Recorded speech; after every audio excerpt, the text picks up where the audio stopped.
Selamat pagi, saudara-saudara sekalian yang terkasih dalam nama Tuhan kita Yesus Kristus. Kami menyambut Anda semua pada ibadah virtual GPKS Kelapa Gading pada hari ini. Kami menyambut Anda segenap jemaat GPKS Kelapa Gading maupun jemaat simpatisan yang kebetulan menyaksikan ibadah virtual pada saat ini. Izinkan saya menyampaikan beberapa informasi terkait kegiatan gereja pada minggu yang akan datang.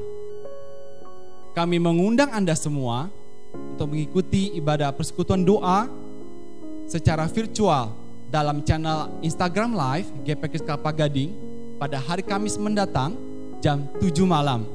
Mari Bapak Ibu sekalian, kita berdoa bersama, mendengarkan firman Tuhan dan bersekutu bersama secara virtual.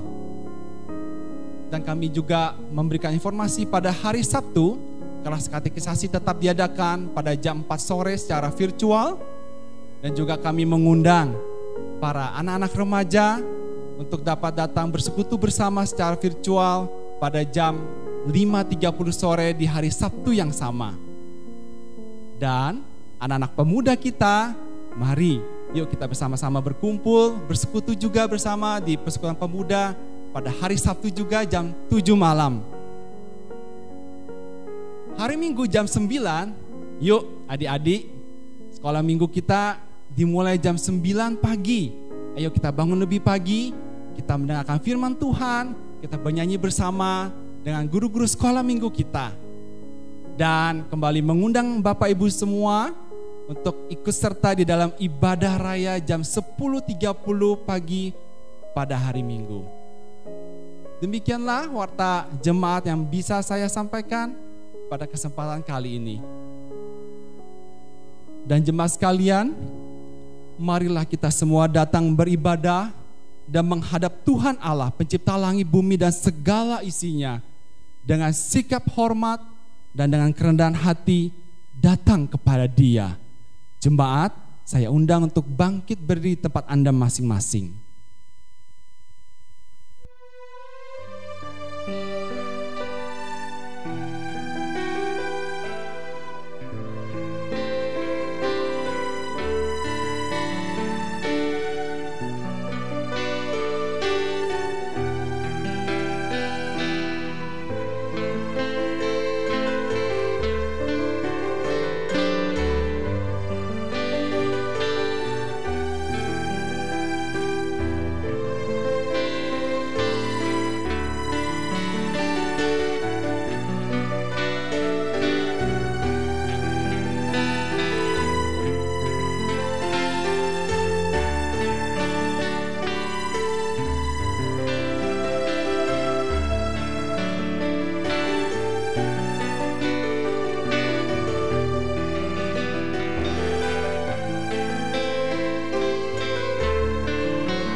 Pertolongan kita ialah dari Tuhan yang telah menjadikan langit dan bumi dan yang telah memilih kita sebelum dunia dijadikan, supaya kita kudus dan tak bercacat di hadapannya. Kiranya Allah Bapa yang Maha Kasih, Juru Selamat kita Yesus Kristus, dan penghiburan dari Roh Kudus memimpin ibadah kita dari awal sampai dengan akhirnya. Amin. Jemaat dipersilakan untuk kembali duduk. Langit menceritakan kemuliaan Allah dan cakrawala memberitakan pekerjaan tangannya. Hari meneruskan berita itu kepada hari dan malam menyampaikan pengetahuan itu kepada malam. Dialah Alfa dan Omega, Tuhan yang memulai segala sesuatu dan yang akan mengakhiri segala sesuatu. Dialah Allah yang merancang sejarah dunia dan sejarah umat manusia. Dialah Allah yang sama, yang sejak dari masa kekekalan, yang telah merancangkan keselamatan dan pembebasan bagi manusia yang telah jatuh ke dalam dosa. Melalui penggenapan janji keturunan perempuan itu yang akan meremukkan kepala ular di dalam dan melalui kematian dan kebangkitan Yesus Kristus di atas Golgota. Sebab segala sesuatu adalah dari Dia, oleh Dia, dan kepada Dia. Bagi Dialah kemuliaan sampai selama-lamanya.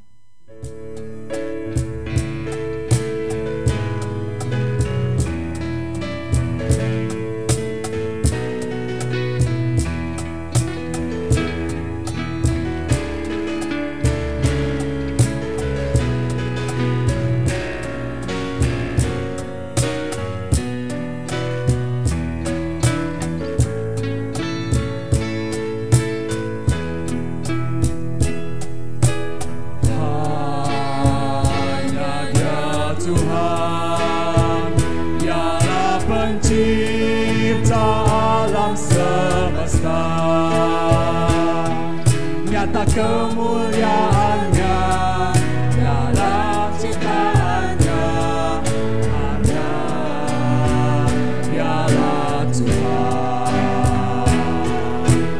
hanya Dia Tuhan mengatur hari depan manusia, sebab jalan hidup umatnya rencananya, karena Dialah Tuhan. Oh, Dia Tuhan, Dia bertata di atas semesta. Dialah ciptaannya mengangkat pujian.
Ciptaannya mengangkat pujian, hanya Dialah Tuhan, hanya Dialah Tuhan.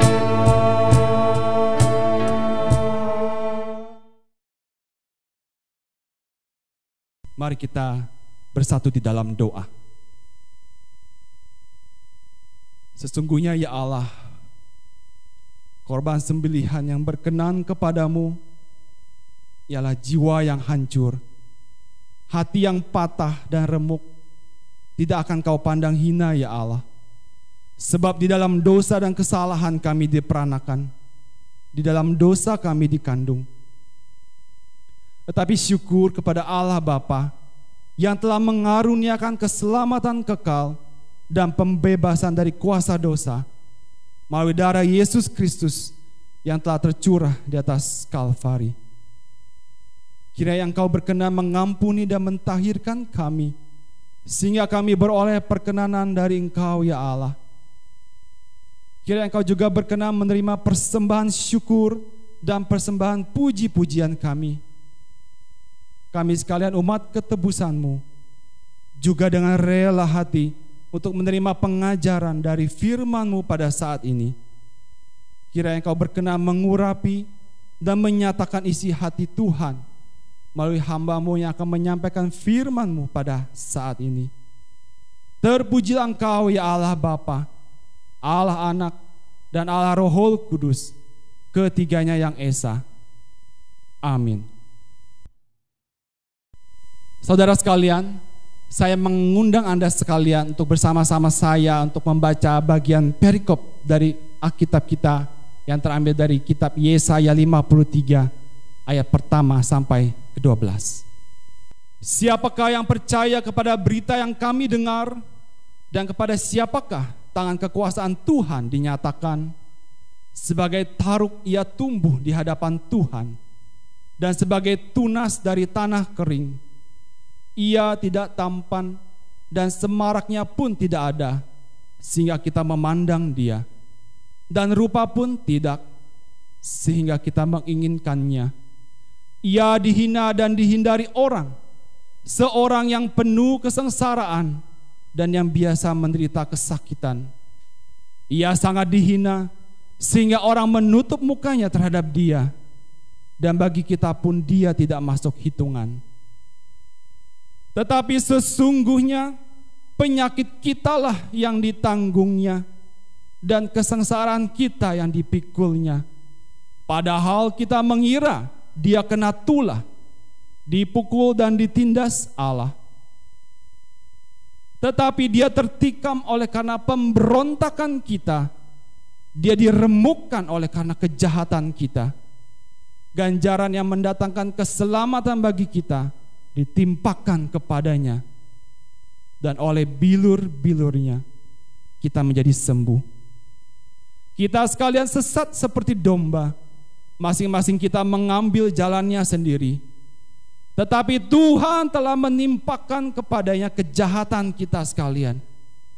Dia dianiaya, tetapi dia membiarkan diri ditindas dan tidak membuka mulutnya, seperti anak domba yang dibawa ke pembantaian, seperti induk domba yang keluh di depan orang-orang yang menggunting bulunya. Ia tidak membuka mulutnya. Sesudah penahanan dan penghukuman ia terambil, dan tentang nasibnya siapakah yang memikirkannya? Sungguh ia terputus dari negeri orang-orang hidup, dan karena pemberontakan umatku ia kena tulah. Orang menempatkan kuburnya di antara orang-orang fasik, dan dalam matinya ia ada di antara penjahat-penjahat. Sekalipun ia tidak berbuat kekerasan, dan tipu tidak ada dalam mulutnya. Tetapi Tuhan berkehendak meremukkan dia dengan kesakitan apabila ia menyerahkan dirinya sebagai korban penebus salah. Ia akan melihat keturunannya, umurnya akan lanjut, dan kehendak Tuhan akan terlaksana olehnya. Sesudah kesusahan jiwanya, ia akan melihat terang dan menjadi puas. Dan hambaku itu sebagai orang yang benar akan membenarkan banyak orang oleh hikmatnya, dan kejahatan mereka dia pikul. Sebab itu aku akan membagikan kepadanya orang-orang besar sebagai rampasan, dan ia akan memperoleh orang-orang kuat sebagai jarahan, yaitu sebagai ganti karena ia telah menyerahkan nyawanya ke dalam maut, dan karena ia terhitung di antara pemberontak-pemberontak. Sekalipun ia menanggung dosa banyak orang dan berdoa untuk pemberontak-pemberontak. Haleluya, Juru Selamatku.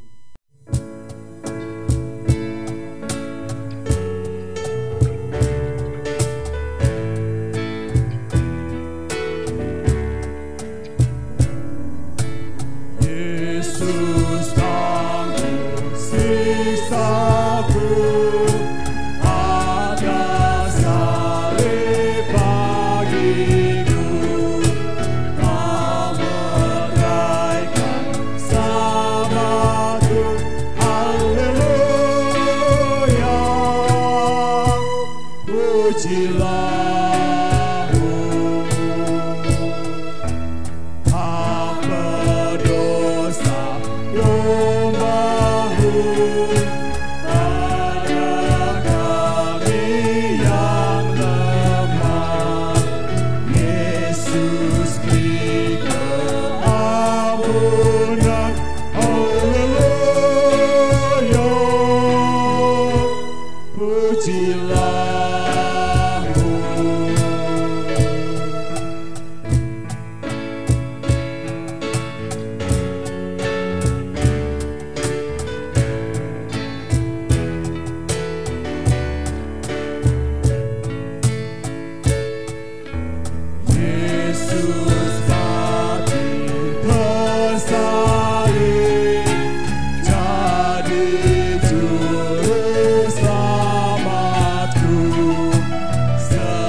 Saudara sekalian, engkau dan aku adalah orang-orang berdosa yang memang selayaknya untuk menerima hukuman atas segala dosa dan kejahatan kita. Namun Yesus Kristus telah memberikan nyawanya sebagai korban penghapus dosa bagi engkau dan aku. Oleh karena itu Kristus berkata demikian, "Lihat, aku berdiri di muka pintu dan mengetuk. Jikalau ada orang yang mendengar suaraku dan membukakan pintu, aku akan masuk mendapatkannya, dan aku akan makan bersama-sama dengan dia, dan ia bersama-sama dengan aku." Maukah saudara untuk membukakan pintu hatimu dan mempersilakan Yesus Kristus, Sang Juru Selamat, untuk masuk? Oh, ku cinta Yesus.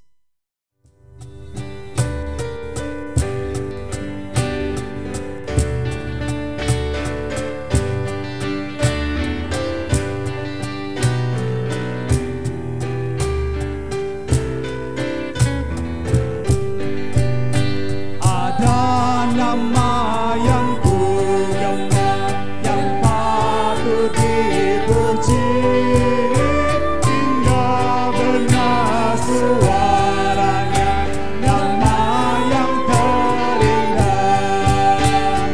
Oh, ku cinta Yesus, oh, ku cinta Yesus, oh, ku cinta Yesus, karena ia cintaku.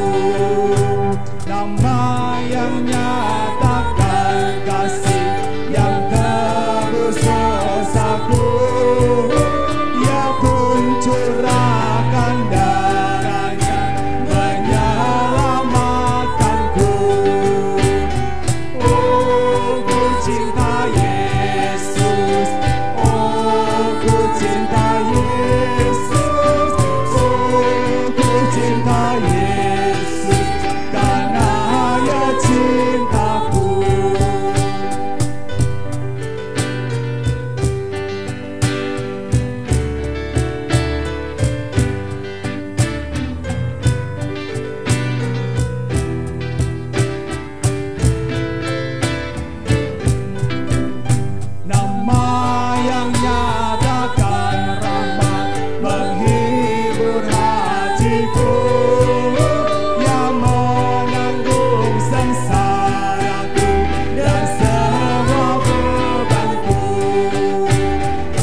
Hari ini kami bersyukur kepadamu ya Tuhan.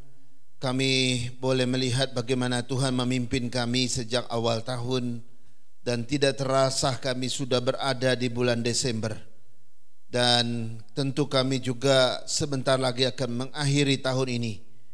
Tuhan yang begitu setia, hadir dalam setiap kehidupan, memberikan kekuatan, pemeliharaan, serta jaminan atas segala hal, dan kemenangan atas semua pergumulan. Terima kasih Tuhan.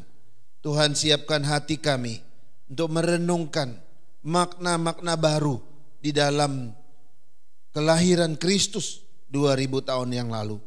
Biarlah kami semua boleh merefleksikan diri bagaimana kami menerima anugerah keselamatan Tuhan. Berbicaralah kepada kami ya Allah, karena hati kami telah siap dan Roh Kudus boleh menuntun kami. Dalam nama Yesus kami berdoa. Amin. Amin. Baik jemaat Tuhan, mari kita melihat satu tema baru pada bulan ini. Karena hari ini kita sudah memasuki bulan Desember. Itu artinya tema kita tema seputar Natal, Bapak Ibu. Tema seputar Natal ini akan kita pecah di dalam 5 minggu. Tapi 5 minggu ini kita akan renungkan apa? Para majelis telah menetapkan satu tema, The Faith of Christmas, yaitu boleh dikatakan iman Natal atau iman di seputar Natal, iman di seputar kelahiran Kristus. Nah, ini kita akan pecah dalam 5 minggu atau 5 tema kecil. Yang pertama itu bicara tentang iman para nabi. Nanti kita akan lihat minggu kedua iman Maria, Yusuf dan Elizabeth. Dan minggu ketiga kita akan lihat iman para gembala. Dan nanti pada tanggal 25 Desember kita akan lihat iman para majus. Dan minggu terakhir kita akan melihat iman Simeon dan Hana. Nah saudara-saudara, hari ini kita bicara tentang iman para nabi. Seperti apakah iman para nabi ketika bicara tentang Yesus yang akan lahir? Nah, sebelum kita bicara tentang iman para nabi, kita lihat dulu di dalam teologi Kristen ada 3 jabatan utama yang selalu disebutkan dalam Alkitab. Yang pertama adalah imam, yang kedua adalah raja, dan yang ketiga adalah nabi. Dan 3 gelar ini atau 3 jabatan ini, dan itu juga diberikan kepada Mesias atau Yesus yang lahir. Nah, kita tidak belajar yang lain. Kita akan melihat dulu apa itu nabi. Saudara, kalau kita belajar Alkitab, nabi itu atau istilah nabi sudah ada pada zaman dunia kuno. Sebelum Abraham memasuki tanah Mesopotamia, saudara-saudara, sudah ada banyak orang yang mengaku jadi nabi. Dan juga sudah ada banyak teks-teks yang mencatat keberadaan tentang nabi. Dan mereka tersebar di sekitar Kanaan, di negara-negara sekitar Kanaan. Nah, pekerjaan para nabi pada zaman itu berbeda dengan nabi yang kita kenal, yang diajarkan Alkitab. Para nabi sebelum Abraham ini adalah nabi-nabi yang berbicara tentang dewa, ya, atau yang berbicara atas nama dewa. Dan mereka juga mengkritik kebejatan moral dan bahkan memprediksi masa-masa depan yang akan datang. Keberadaan nabi-nabi di zaman kuno itu ya sangat berbeda dengan nabi-nabi zaman bangsa Israel, ya. Perbedaan mereka tentu pada kebenaran dan kualitas daripada wahyu mereka. Nabi-nabi yang dulu itu berbicara tentang atau atas nama dewa, sedangkan nabi-nabi Tuhan berbicara tentang Tuhan, saudara-saudara. Nah, nabi-nabi yang berasal dari Allah pada umumnya bicara tentang 2 isu yang sangat penting di dalam Alkitab. Yang pertama itu bicara tentang isu tentang masa depan yang berkaitan dengan hari Tuhan, saudara-saudara. Yang kedua, mereka juga bicara tentang isu restorasi ya, restorasi atau pemulihan yang berkaitan dengan kedatangan Mesias. Jadi dua isu ini selalu menjadi isi daripada berita para nabi yang Tuhan pilih. Nah, kata nabi dalam perjanjian lama itu memiliki dua makna, saudara-saudara. Yang pertama itu artinya Hose. Hose artinya orang yang menerima visi dari Tuhan. Ya, orang yang menerima visi dari Tuhan, dia adalah nabi. Yang kedua yang disebut dengan kata roeh. Roeh artinya pelihat, ya. Pelihat atau penyambung lidah Allah. Jadi kalau kita bicara tentang nabi di dalam Alkitab, itu adalah seorang yang menerima visi dari Tuhan dan seorang yang menjadi pelihat, ya. Yang kedua, yang ketiga, seorang yang menjadi penyambung lidah Allah, saudara-saudara.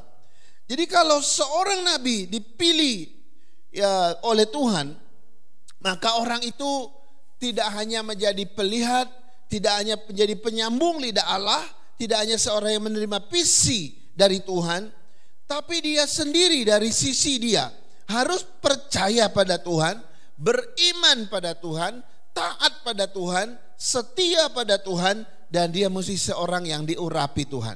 Baru boleh menjadi seorang nabi yang benar. Kalau tidak, saudara-saudara, maka ia nggak mungkin bisa menjadi penerima visi Tuhan. Tuhan nggak sembarang membagikan visinya. Tuhan nggak sembarang memberikan penglihatan-penglihatan kepada seorang nabi kalau dia bukan nabi yang baik. Tuhan juga nggak sembarang memakai seseorang menjadi penyambung lidah Tuhan kalau dia tidak seorang yang taat sama Tuhan. Nah, saudara-saudara, sehingga kalau kita lihat ada korelasinya, ya, apa yang dipercayai oleh nabi itulah yang dikatakannya. Apa yang diimani oleh para nabi itulah yang mereka katakan. Atau apa yang mereka ucapkan, apa yang mereka katakan, itulah yang mereka imani. Nah, kalau hari ini kita bicara tentang iman para nabi, maka kita akan lihat semua hal yang mereka katakan tentang kelahiran Mesias, itulah yang mereka percayai. Apa yang mereka ucapkan tentang kelahiran Yesus, itulah yang mereka imani. Nah, saudara-saudara, semua nabi yang dipakai oleh Tuhan dalam perjanjian lama, saudara, kriteria mereka, kemampuan mereka sama, ya. Dan itu sebabnya para nabi dalam perjanjian lama selalu bicara tentang Mesias akan datang dan Mesias akan lahir. Dan itu berita mereka, saudara-saudara, ya, tentang kedatangannya, kelahirannya, bahkan sampai spesifik sekali. Kita akan lihat nanti, ya. Nah, saudara-saudara, pertanyaannya sekarang adalah apa saja yang dikatakan oleh para nabi dalam perjanjian lama seputar Christmas? Apa saja yang diucapkan para nabi dalam perjanjian lama seputar kelahiran Yesus? Saudara, hari ini saya cuma mengambil 3 nabi. Ada banyak, tapi saya ambil 3. Sudah cukup mewakili para nabi dan perjanjian lama. Yang pertama adalah Kejadian 3 ayat 15. Kita pernah mendengar ini. Apa yang Kejadian 3 ayat 15 katakan? Di situ tertulis, aku akan mengadakan permusuhan antara engkau dan perempuan ini, antara keturunanmu dan keturunannya. Keturunannya akan meremukkan kepalamu dan engkau akan meremukkan tumitnya. Saudara-saudara, ayat ini ditulis oleh Nabi siapa? Ayat ini ditulis oleh Nabi Musa. Musa menuliskan 5 kitab yang disebut kitab Taurat. Ya, mulai dari kitab Kejadian, Keluaran, Imamat, Bilangan, dan Ulangan. Semua itu ditulis oleh yang namanya Nabi Musa. Nah, Musa menuliskan 5 kitab ini berdasarkan pimpinan dan inspirasi Roh Kudus kepada dia, sehingga dia bisa menuliskan kisah ini dengan detail. Salah satu yang dia tulis adalah bicara tentang pasca kejatuhan Adam dan Hawa. Dan waktu itu Tuhan mulai menghukum mereka satu persatu, dimulai dari ular, Adam, dan akhirnya Hawa. Nah, salah satu yang diucapkan oleh Tuhan ketika dia menghakimi ular itu atau iblis, itu Kejadian 3 ayat 15. Tuhan dalam dialog dengan dengan iblis. Tuhan dalam dialog dia dengan iblis atau ular itu. Allah berkata, aku akan mengadakan permusuhan antara engkau dan perempuan ini, yaitu Hawa. Keturunannya akan meremukkan kepalamu dan engkau akan meremukkan tumitnya. Saudara-saudara, para nabi dalam perjanjian lama sampai para teolog sampai hari ini sepakat pada satu kesimpulan bahwa Kejadian 3 ayat 15 itu adalah berita Injil pertama dalam Alkitab. Ya, kenapa ini disebut berita Injil pertama dalam Alkitab atau berita sukacita, kabar baik pertama dalam Alkitab? Nah, mengapa ini disebut Injil pertama dalam Alkitab? Ada alasannya, yaitu karena di dalam ayat Kejadian 3:15 ini mengandung satu janji Tuhan bahwa akan datang seorang keturunan dari perempuan yang akan mengalahkan iblis. Nah, mengenai siapa nama keturunan perempuan itu dan namanya siapa, kapan dia lahir, itu belum ada. Tidak ada yang tahu. Musa hanya mencatat apa yang Allah katakan. Tetapi apa yang ditulis oleh Musa adalah sebuah kebenaran yang Musa percayai. Musa tidak mungkin menulis sesuatu yang tidak dia percayai. Musa pasti menulis sesuatu yang dia imani. Dia nggak mungkin katakan sesuatu yang tidak dia imani dalam hatinya. Semua yang dia tulis adalah sesuatu yang dia percayai dari Tuhan. Karena itu ketika dia mencatat bahwa seorang keturunan perempuan ini akan lahir, ini Musa iya dan amin, saudara-saudara. Nah, yang menarik untuk diperhatikan dari ayat ini, dari Kejadian 3:15 Bapak Ibu, yaitu kata yang menyebutkan keturunan perempuan. Saya mau lebih dalam di situ. Ya, kita mau lebih dalam di situ. Apa yang dimaksud dengan keturunan perempuan? Kenapa mesti disebut dengan keturunan perempuan? Kenapa tidak dikatakan keturunan laki-laki? Kenapa tidak dikatakan keturunan Adam? Kenapa mesti dibilang keturunan perempuan? Saudara-saudara, ya, kalau kita belajar Alkitab, maka kita mesti peka dengan kata-kata tertentu, saudara. Kadang-kadang ada kata-kata tertentu yang nampaknya sederhana, ungkapan yang sederhana, tapi di balik kata itu sebenarnya ada satu pesan yang penting, ada satu tanda yang penting. Ini kalau kita belajar Alkitab. Jadi Alkitab mengandung banyak tanda, banyak makna sebenarnya. Karena ini adalah firman Tuhan. Ini bukan tulisan manusia biasa. Jadi kita ketika kita mendengar keturunan perempuan, ya, itu artinya apa? Ini satu tanda apa? Saudara-saudara, ternyata kalau kita belajar dalam Alkitab, ketika Tuhan berkata keturunan perempuan, itu memiliki satu tanda yang sangat penting dalam Alkitab. Saya mau kasih tahu kepada Bapak Ibu, kita mengenal ada 3 kelahiran manusia atau 3 macam kelahiran manusia atau 3 proses kelahiran manusia di dunia ini. Proses pertama adalah kelahiran yang berasal dari seorang laki-laki tanpa wanita. Saya ulangi supaya kita jelas. 3 proses kelahiran manusia di dunia ini. Pertama adalah kelahiran yang berasal hanya dari laki-laki tanpa wanita. Saudara tahu itu kelahiran siapa? Itu kelahiran Hawa. Hawa diambil dari tulang rusuk laki-laki atau Adam. Adam disuruh tidur, lalu Tuhan ambil satu rusuknya, dibangunkannya lah seorang perempuan yang bernama Hawa. Jadi kelahiran Hawa berasal dari laki-laki tanpa seorang wanita.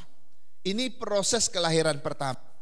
Proses kelahiran kedua, itu kelahiran yang berasal dari seorang laki-laki dan seorang wanita. Jadi ada laki-laki dan wanita, lahirlah keturunan. Nah, ini bicara tentang kelahiran siapa? Ini bicara tentang kelahiran kita. Kita semua punya papa mama, betul? Saya lahir dari papa saya dan mama saya. Saudara lahir dari papa mama saudara. Jadi kita lahir dari seorang laki-laki dan wanita. Itu kelahiran kita. Nah, yang belum ada dalam sejarah, dalam perjanjian lama, yaitu kelahiran dari seorang perempuan tanpa seorang laki-laki. Ini yang belum ada. Jadi jenis yang ketiga, proses yang ketiga, kelahiran hanya dari keturunan seorang perempuan tanpa laki-laki. Nah, saudara-saudara, yang ketiga ini baru tergenapi ketika Yesus lahir. Yesus lahir dari keturunan seorang perempuan tanpa seorang laki-laki. Ingat, Maria mengandung bukan karena Yusuf. Maria mengandung karena Roh Kudus. Amin. Sehingga Yesus yang lahir adalah dari Roh Kudus. Nah, saudara-saudara, jadi kelahiran Yesus menggenapi Kejadian 3 ayat 15. Ya. Ketika Tuhan Allah berkata keturunan perempuan ini, itu artinya menunjuk kepada kelahiran Yesus yang cuma datang dari keturunan perempuan tanpa seorang laki-laki. Jadi walaupun Musa ya belum melihat keturunan perempuan itu, tapi Musa percaya dengan sungguh. Musa beriman dengan sungguh bahwa kelak seorang perempuan akan melahirkan seorang anak tanpa laki-laki. Nah, itu menunjuk kepada Kristus beberapa ratus tahun kemudian. Jadi ini yang pertama yang kita lihat. Iman Musa menunjukkan kepada kita bahwa akan lahir seorang anak yang lahir sebagai keturunan perempuan. Sekarang yang kedua, itu Yesaya 7 ayat 14. Yesaya 7 ayat 14 berkata demikian. Ini yang kedua. Sebab itu Tuhan sendirilah yang akan memberikan kepadamu suatu pertanda. Sesungguhnya seorang perempuan mudah mengandung dan akan melahirkan seorang anak laki-laki.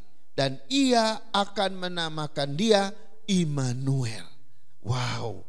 Saudara, apa yang diucapkan Nabi Yesaya dalam Yesaya ini senada dengan yang dikatakan oleh Musa.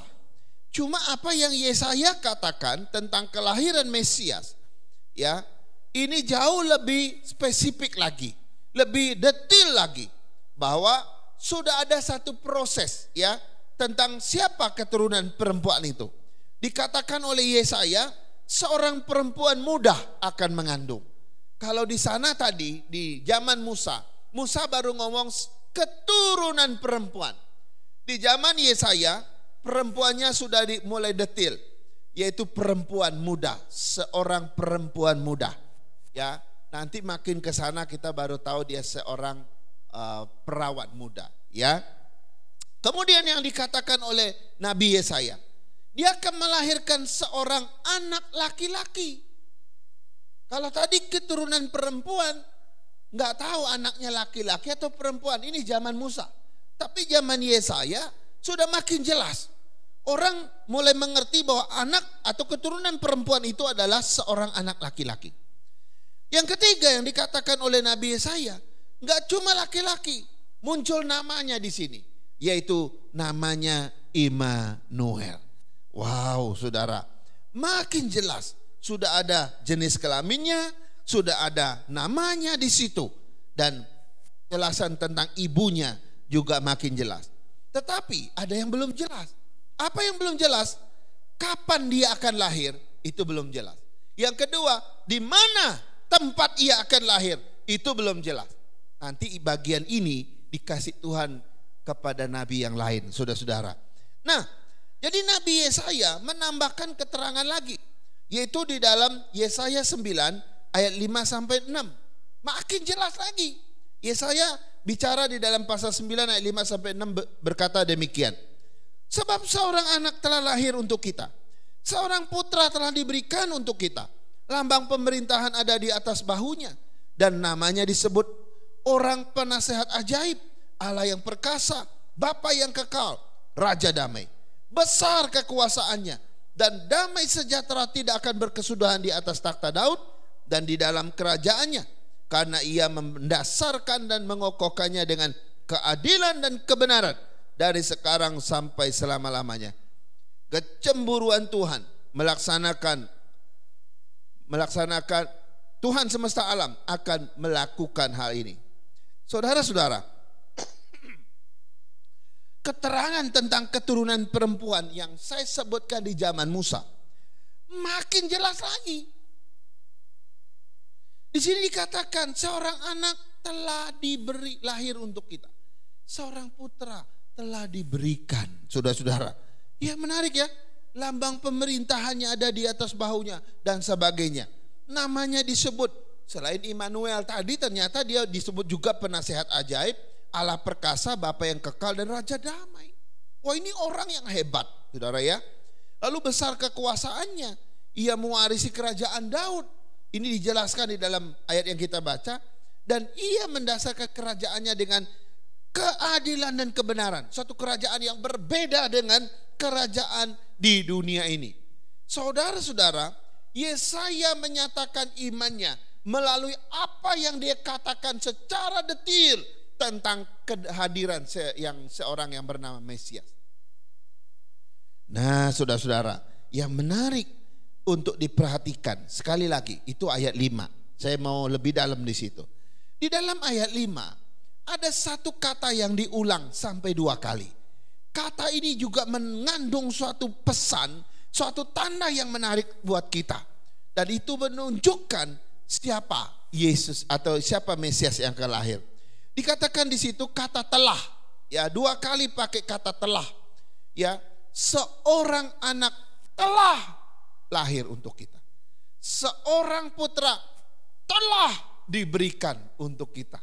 Saudara, kenapa mesti pakai kata telah? Kata telah kalau kita melihat secara etimologi atau secara studi kata, saudara-saudara, kata telah itu menunjukkan sesuatu yang sudah terjadi, betul tidak? Kata telah itu menunjukkan sesuatu yang sudah lampau. Kata telah juga menunjukkan sesuatu yang sudah lewat.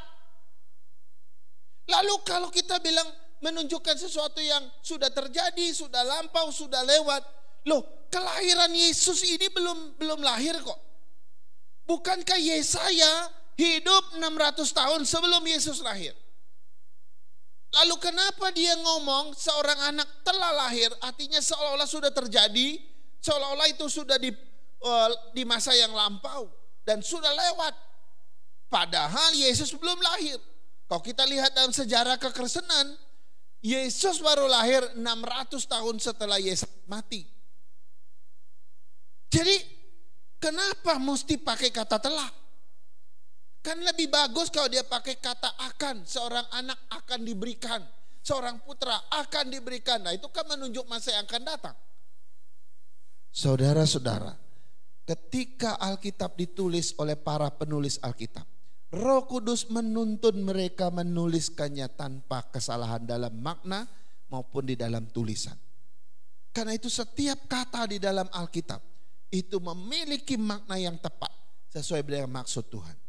Sebenarnya yang dimaksudkan oleh Nabi Yesaya dengan kata telah bukanlah kejadian di dunia ini. Bukanlah nanti kejadian Yesus akan lahir, bukan. Tapi yang dimaksudkan oleh Nabi Yesaya, seorang anak telah dilahirkan untuk kita, seorang putra telah diberikan untuk kita. Ini bicara tentang kekekalan, saudara-saudara. Bahwa di dalam kekekalan Tuhan Allah telah menetapkan anak untuk dilahirkan. Di dalam kekekalan Tuhan Allah Bapa, Dia telah memutuskan Allah anak untuk diberikan kepada manusia berdosa. Nah, inilah yang diungkapkan oleh Yesaya. Seorang anak telah lahir untuk kita. Seorang putra telah diberikan untuk kita. Walaupun 600 tahun baru dia turun ke bumi. Tapi keputusannya sudah terjadi sebelum dunia dijadikan. Saudara-saudara, ini suatu hal yang luar biasa. Di dalam iman Yesaya, walaupun dia melihat ini sesuatu yang melampaui proses yang dialami oleh manusia, melampaui pikiran manusia. Saudara-saudara, Yesaya percaya dengan apa yang diilhamkan kepadanya. Sehingga ketika dia bicara, seorang telah lahir untuk kita, seorang putra telah diberikan untuk kita, dia nyatakan dengan penuh keyakinan. Walaupun 600 tahun lagi dia baru lahir, dia baru muncul di dunia, tapi Yesaya sudah percaya, dia sudah ditentukan di dalam kekekalan, bahwa dia diputuskan, Allah anak diputuskan untuk dilahirkan di dunia ini. Saudara-saudara, iman Yesaya luar biasa. Sekarang kita lihat nabi yang terakhir, Nabi Mika. Nabi Mika kita baca di dalam Mika pasal 5 ayat 1. Mika pasal 5 ayat 1 berkata demikian. Tetapi engkau, hai Betlehem Efrata, hai yang terkecil di antara kaum-kaum Yehuda, daripadamu akan bangkit bagiku seorang yang akan memerintah Israel, yang permulaannya sudah sejak purbakala, sejak dahulu kala. Saudara, Nabi Mika adalah seorang nabi kecil. Dia tergolong di dalam kelompok nabi-nabi kecil. Kalau Nabi Yesaya tadi nabi yang besar, nah, maka dia termasuk nabi besar. Kalau Nabi Mika adalah nabi yang kecil, ya. Dan tentu biasanya kalau nabi kecil suka bicara sesuatu yang kecil-kecil, biasanya begitu ya. Nah, walaupun dia di dalam nabi sebagai nabi yang kecil, dalam kelompok nabi yang kecil, nabi kecil gitu ya. Tapi apa yang dikatakan sangat penting, saudara-saudara. Tuhan menyingkapkan kepada Nabi Mika, nabi kecil ini, suatu tempat di mana keturunan perempuan akan dilahirkan. Dia mempercayakan berita penting kepada nabi kecil ini, bahwa keturunan perempuan itu akan dilahirkan di Betlehem Efrata. Saudara-saudara, ya, selain menyebutkan kata tempat, ya, Nabi Mika juga menyebutkan beberapa keterangan. Yang pertama, apa yang akan dilakukan oleh anak itu, yaitu dia akan memerintah bangsa Israel. Kemudian yang kedua, tentang asal usul anak itu sudah terjadi sejak zaman dulu kala, sejak zaman purbakala. Wow, saudara-saudara, semua ini menunjukkan bahwa anak yang lahir sebenarnya dia sudah hidup di dalam kekekalan. Itu suatu hal yang unik dari pesan daripada Mika 5 ayat 1 ini. Nah, tempat kelahiran Mesias atau Kristus ini dikatakan adalah satu kota kecil dari kerajaan Yehuda. Ya, kata Betlehem Efrata itu adalah sesuatu kota yang sangat-sangat kecil, ya, di kaum Yehuda, kerajaan Yehuda. Tempat yang sangat sederhana, kota yang sangat sederhana, atau mungkin tempat yang tidak terkenal zaman itu, ya. Tetapi dipilih Tuhan sebagai tempat kelahiran Mesias.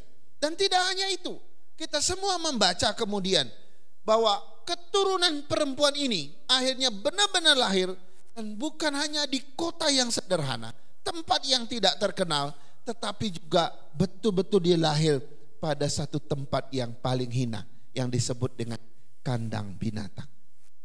Dan anak kita lihat bagaimana Mesias atau Yesus dilahirkan, lalu dibungkus dengan lampin dan dibaringkan ke dalam palungan.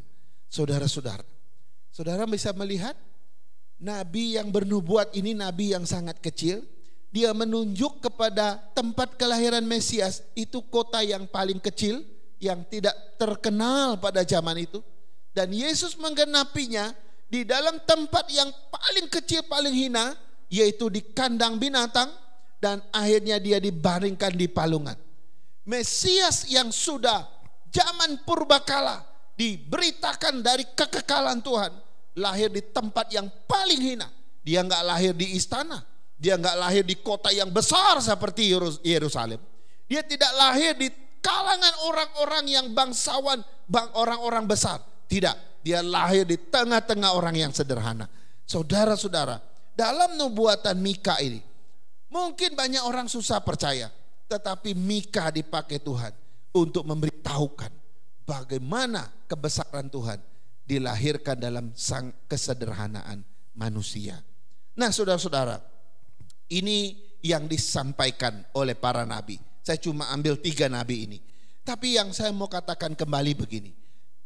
Ya, para nabi yang bicara tentang kelahiran Yesus, mereka bicarakan, menyampaikan sesuatu, mengucapkan sesuatu, pasti sesuatu yang dipercayai. Para nabi nggak mungkin mengatakan sesuatu yang tidak mereka imani. Apa yang mereka katakan itu yang mereka imani. Apa yang mereka ucapkan itu yang mereka percayai. Mereka nggak mungkin mengucapkan sesuatu yang nggak mereka percayai, yang nggak mereka imani. Sehingga apa yang kita dengar dari Musa, Yesaya, lalu pada Nabi Mika, nabi yang paling kecil ini, adalah hasil dari interaksi iman mereka dengan Tuhan.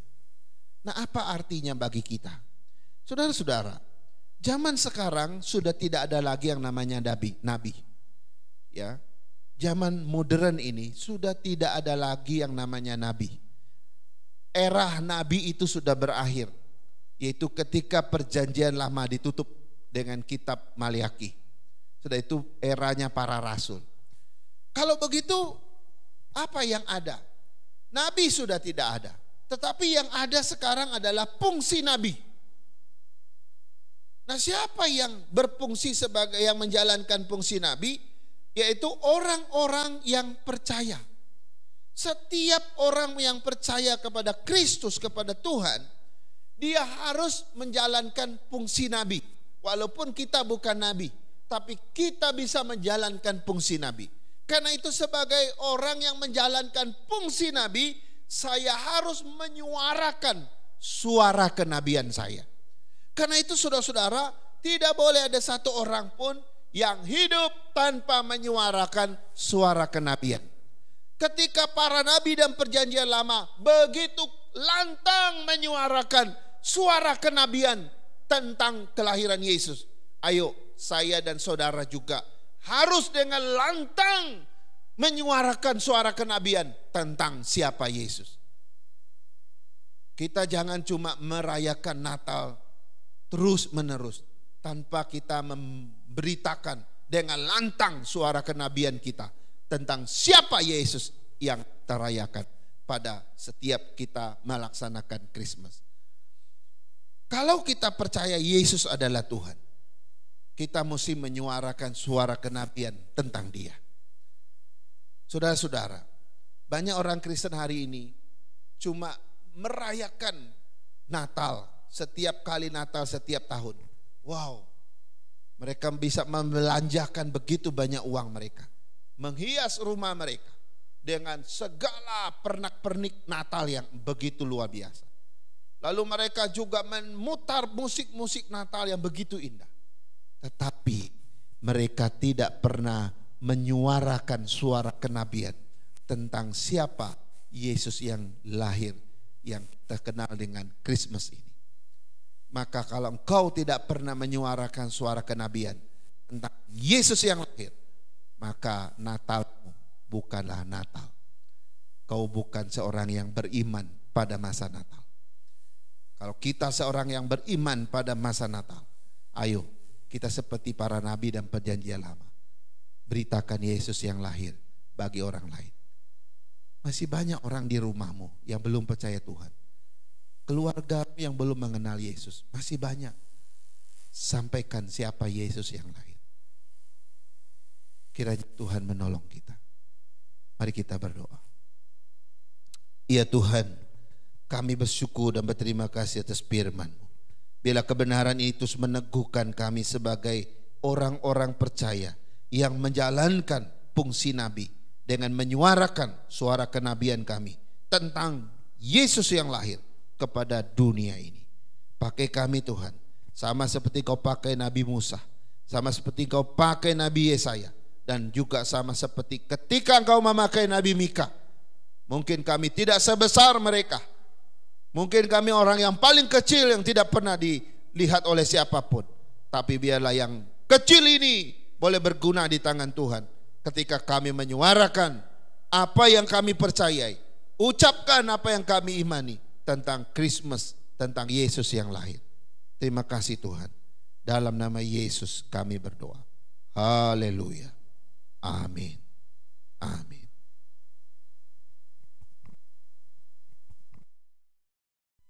Saudara sekalian, seorang anak telah lahir untuk kita, seorang putra diberikan, lambang pemerintahan di atas bahunya, dan namanya pun disebut orang Penasehat ajaib, Allah yang perkasa, Bapa yang kekal, Raja damai.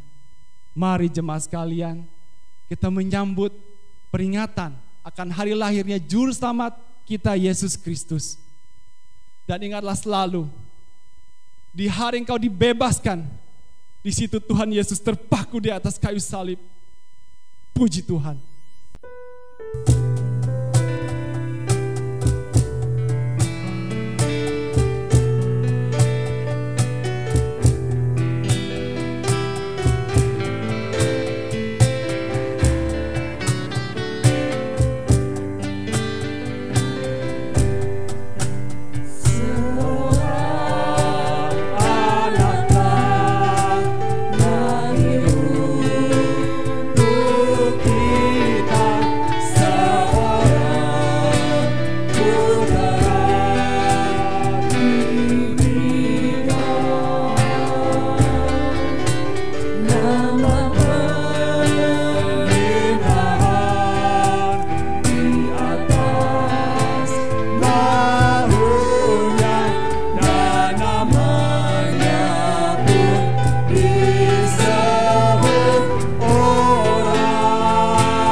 Mari jemaat sekalian, saya undang untuk bangkit berdiri tempat Anda masing-masing. Marilah kita mengikrarkan pengakuan iman rasuli. Aku percaya kepada Allah, Bapa yang Maha Kuasa, Khalik langit dan bumi, dan kepada Yesus Kristus Tuhan kita, yang dikandung dari Roh Kudus, lahir dari anak darah Maria, yang menderita sengsara di bawah pemerintahan Pontius Pilatus, disalibkan, mati dan dikuburkan, turun ke dalam kerajaan maut, dan pada hari yang ketiga bangkit pula dari antara orang mati, naik ke surga, duduk di sebelah kanan Allah, Bapa yang Maha Kuasa, dan dari sana Ia akan datang untuk menghakimi orang yang hidup dan yang mati. Aku percaya kepada Roh Kudus, gereja yang kudus dan am, persekutuan orang kudus, pengampunan dosa, kebangkitan orang mati, dan hidup yang kekal. Amin. Marilah jemaat sekalian, dengan sikap hormat dan takut akan Tuhan, kita mengembalikan segala puji, segala syukur, dan segala kemuliaan hanya kepada Allah Bapa, Allah Anak, dan Allah Roh Kudus, ketiganya yang esa.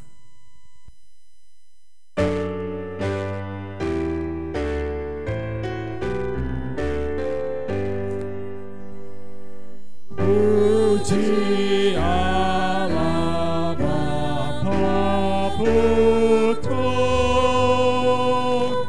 puji Allah Roh Kudus, ketiganya yang esa.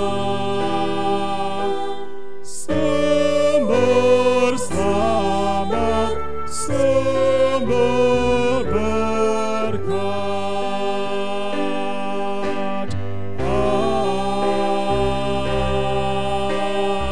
Amin.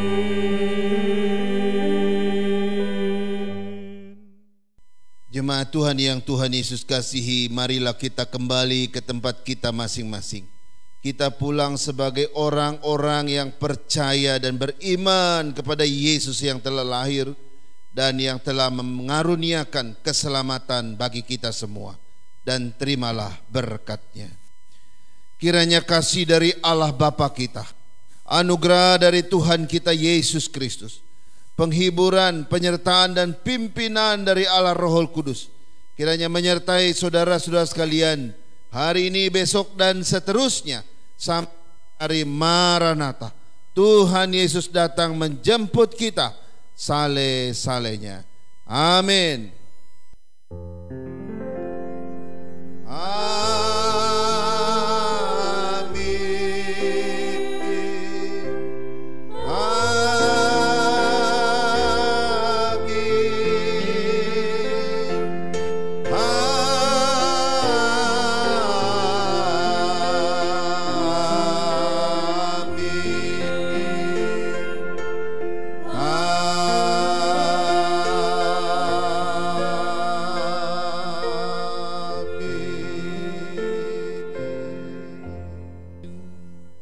Amin. Ibadah kita telah selesai. Tuhan Yesus memberkati kita semua. Sampai ketemu pada minggu yang akan datang.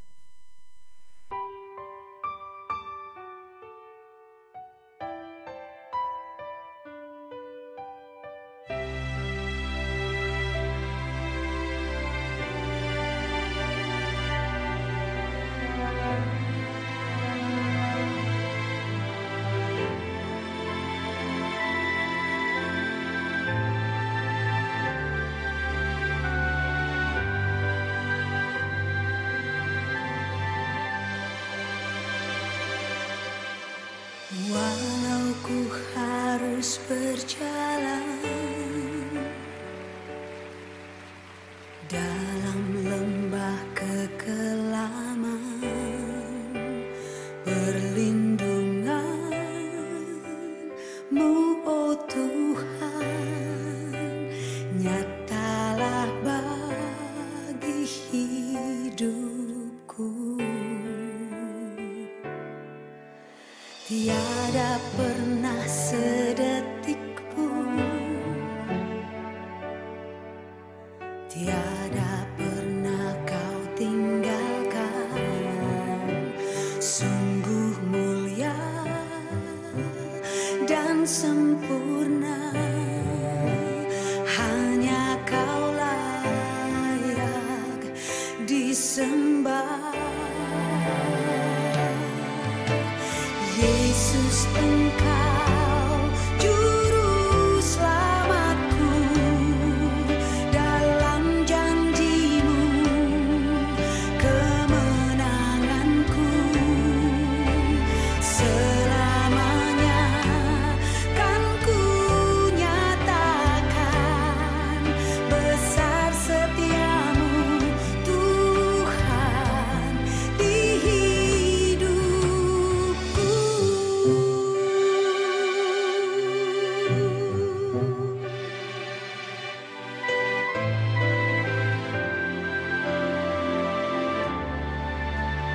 Katakan walau ku harus berjalan